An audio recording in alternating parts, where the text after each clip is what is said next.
আসসালামু আলাইকুম ওয়ারাহমাতুল্লাহ। এই পৃথিবীতে এমন অনেক মানুষ আছেন যারা সামান্য আয় থেকেও নিয়মিত দান করেন। আবার এমন অনেকে আছেন যাদের হাতে কোটি টাকার মালিকানা, তবুও তারা একটি টাকাও কাউকে দিতে চান না। তাহলে প্রশ্ন জাগে, দান করলে মানুষ গরিব হয় আর কৃপণ হলে ধনী হয়ে যায়? ইসলাম কি বলে এই বিষয়ে? আজ আমরা জানব কোরআন ও হাদিসের আলোকে এর গভীর সত্য। ইসলামে দান সম্পর্কে কি বলা হয়েছে? আল্লাহ তাআলা বলেন, যারা নিজেদের ধন সম্পদ আল্লাহর পথে ব্যয় করে তাদের দৃষ্টান্ত একটি শস্য বীজের মতো, যা থেকে ৭টি শীষ উৎপন্ন হয় এবং প্রতিটি শীষে ১০০ দানা থাকে। আর আল্লাহ যাকে ইচ্ছা আরও বাড়িয়ে দেন। আল্লাহ সর্বজ্ঞ, সর্ববিষয়ে অবগত। সূরা বাকারা আয়াত ২৬১। রাসূল সাল্লাল্লাহু আলাইহি ওয়াসাল্লাম বলেন, দান কখনো সম্পদ কমায় না, বরং বরকত বৃদ্ধি করে। সহিহ মুসলিম হাদিস নম্বর 2588। তাহলে দান করলে গরিব হয় কেন? উত্তর হল, প্রকৃতপক্ষে তারা গরিব নয়, বরং আখেরাতে তারা হচ্ছে সবচেয়ে ধনী। এ সম্পর্কে রাসূল সাল্লাল্লাহু আলাইহি ওয়াসাল্লাম বলেন, ধনী সেই ব্যক্তি নয় যার অনেক সম্পদ আছে, বরং ধনী সে যার অন্তর সন্তুষ্ট। সহিহ বুখারী হাদিস নম্বর 6446, সহিহ মুসলিম হাদিস নম্বর 1051।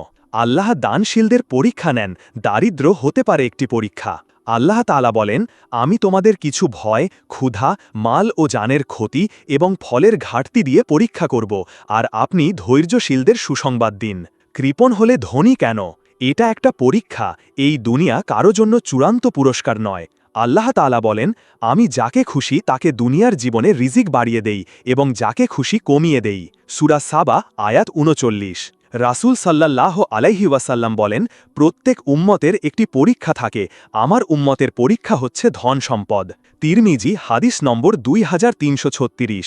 দান না করলে কি হয়? আল্লাহ তাআলা বলেন, যারা কৃপণতা করে এবং মানুষকে কৃপণতার নির্দেশ দেয় এবং আল্লাহ যে অনুগ্রহ দিয়েছেন তা গোপন করে, আমি তাদের জন্য লাঞ্ছনাদায়ক শাস্তি প্রস্তুত করে রেখেছি। সূরা নিসা আয়াত ৩৭।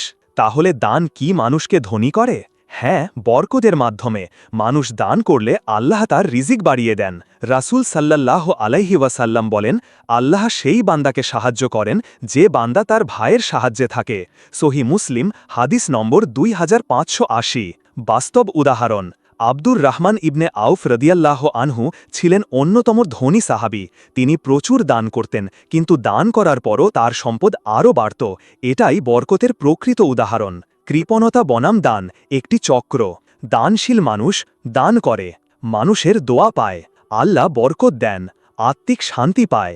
কৃপণ মানুষ কৃপণতা করে, মানুষ বিরক্ত হয়, আল্লাহ বরকত উঠিয়ে নেন, অন্তরে অশান্তি জমে।